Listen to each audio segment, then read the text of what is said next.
Lo decíamos al inicio del programa, en invierno aumentan las posibilidades de contagio de virus y bacterias que afectan sobre todo al sistema respiratorio y principalmente a los niños. Así que al menos la casa, transformarla en un ambiente saludable, se transforma en un verdadero desafío. ¿Cómo lograrlo? Para eso nos acompaña, está en el estudio de Vida y Salud, el doctor Fernando Martínez, pediatra y broncopulmonar de HELP, quien nos dará algunas recomendaciones. ¿Cómo está, doctor? Bienvenido. Muy buenos días, ¿cómo estás? ¿Qué es lo primero que tenemos que tener en cuenta para convertir a nuestra casa en un ambiente saludable? Yo creo que las primeras condiciones que hay que tener en la casa es una buena ventilación de la casa. Además, si yo voy a usar calefacción, tratar de usar una calefacción que contamine lo menos posible, y si voy a usar alguna calefacción que tiene algún grado de contaminación, tratar de mantener siempre una buena ventilación del hogar.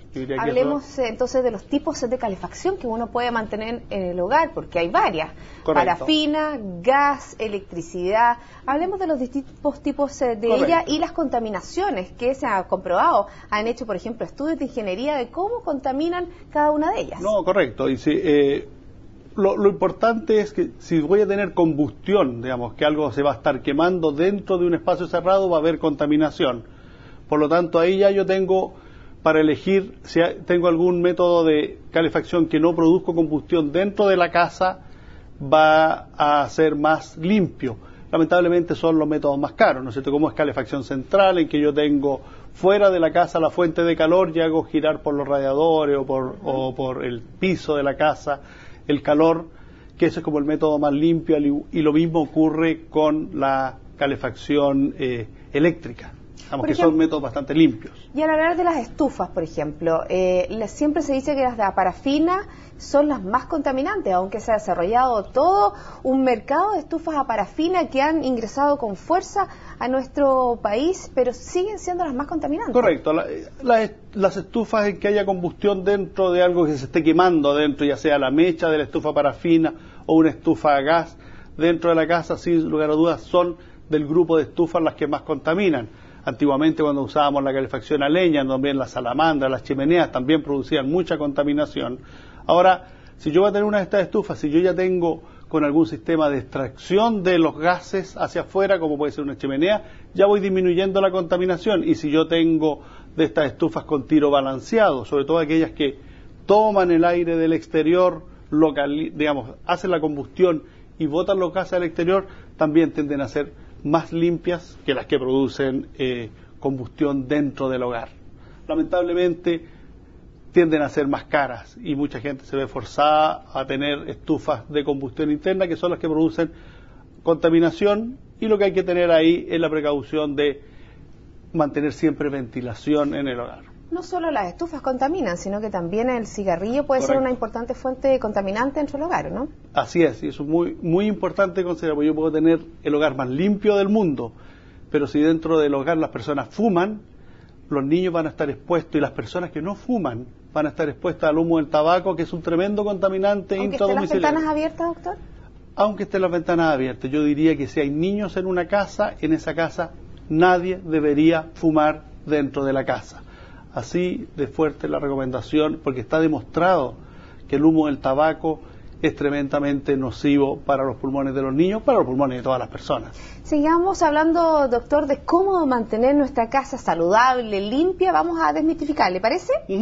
Vamos al siguiente mito o realidad. Las estufas a parafina son más contaminantes al interior de la casa que cualquier otro tipo de calefacción, ya lo vimos. Correcto. Es una realidad. Es una realidad, pero no es solo la parafina es una combustión que produce bastante contaminación, pero también lo mismo puede ocurrir para una estufa de esas tradicionales a gas o la estufa a leña, que si bien aquí en Santiago prácticamente no se usan, hay muchos lugares del país en que la leña sigue siendo una fuente de calefacción. Pero al hablar de las estufas de parafina, ¿hay diferencia entre ellas? ¿Unas más contaminantes, otras menos contaminantes? Bueno, si yo voy a tener una estufa parafina, debo tener una estufa muy bien mantenida, con una mecha en buena calidad, de tal manera que elimine la menor cantidad de contaminantes posible. O sea, hacer una buena mantención de la estufa, sin lugar a dudas, es tremendamente importante si yo voy a tener que usar una estufa parafina, y asumiendo que va a contaminar algo, por lo tanto, usarla para calentar los espacios, disminuir, sacarla,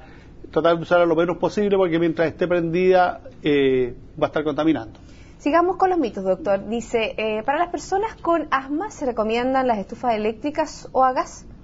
A ver, si por estufa a gas estamos hablando de una estufa que de las antiguas, ¿se acuerdan? Con la rejilla roja que se prendían, bueno, esas también contaminan bastante porque yo tengo la llama dentro del hogar. Pero claro, la estufa eléctrica es bastante buena porque no produce, el calor lo produce por una resistencia y no por una combustión. Y las estufas a gas, si ya son de tiro balanceado, contaminan menos, pero una estufa a gas tradicional va a contaminar bastante también el ambiente. Doctor, y en cuanto a la temperatura, porque muchas veces se dice que mantener la casa a una temperatura demasiado alta tampoco es bueno. No, correcto. Yo diría que una casa confortable es una casa alrededor de los 18 grados, posiblemente una casa donde uno tenga que estar algo abrigado, pero va a estar confortable. A veces llevar la casa a 20, 22 grados, uno que significa un gasto mayor en calefacción, muchas veces produce que la gente está en un ambiente muy calefaccionado y después salen a lugares fríos y estos cambios de temperatura también afectan las vías respiratorias. Yo diría que una casa a unos 18, a lo más 20 grados durante el invierno es una casa confortable en que la gente no va a tener problemas. ¿También la alta temperatura, doctor, tiene efectos en la deshidratación, por ejemplo, de las personas? Bueno, si yo uso algún método de estufa que seque mucho el aire, sin lugar a duda eso afecta, y eso uno a veces lo siente en ambientes que usan o calefacción central o esta calefacción por aire que no tiene una buena humidificación. Uno siente como la mucosa, ¿no es cierto? La nariz por dentro se reseca o se parten los labios, y sin lugar a duda eso también afecta a las vías respiratorias, ambientes muy secos.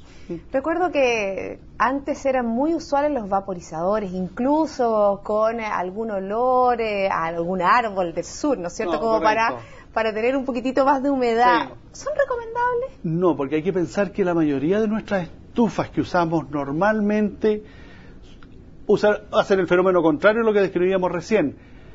Al haber combustión dentro de una casa, se está produciendo humedad. Por lo tanto, si yo a esa estufa además le coloco algo que va a producir vapor, vamos a tener una casa tremendamente húmeda y uno lo ve. Digamos, cómo están esas casas a veces, los vidrios o las paredes llenas de humedad condensada. Eso tampoco es bueno. Y eso también puede generar enfermedades. Sin lugar a duda, eso, y no es bueno y no es necesario. O sea, produce esta sensación, como quien dice, agradable, pero es solo una sensación, digamos. Solamente el ricolor. El ricolor, pero como si estuviéramos en el sur, pero no sirve. Pero no, lamentablemente detrás de eso hay mucha contaminación. Sigamos con los mitos realidad, ¿le Correcto. parece? El siguiente tiene que ver con los desinfectantes en spray. Y dice, ¿son efectivos para eliminar virus y bacterias de las superficies? Puede que lo sean, pero también es tan efectivo que yo limpie la superficie con un paño húmedo, digamos, con un paño húmedo, con un poco de jabón, y eso es muy importante, porque si yo estornudo sobre una superficie como la que tenemos aquí, o una superficie, los virus viven bastante en esa superficie, pero bastaría con que yo limpie con un paño húmedo para retirar los virus, a lo más con un poco de cloro, y ya eliminé virus y bacterias, y no es necesario andar, digamos, por toda la casa con un spray, sino que ya la superficie, limpiarlas bien, sobre todo si ha habido alguna persona enferma en la habitación, va a ayudar a disminuir la concentración de virus. Esa pregunta es la última pregunta y tiene que ver cuando haya una persona enferma. ¿Cómo evitar que los demás se contagien?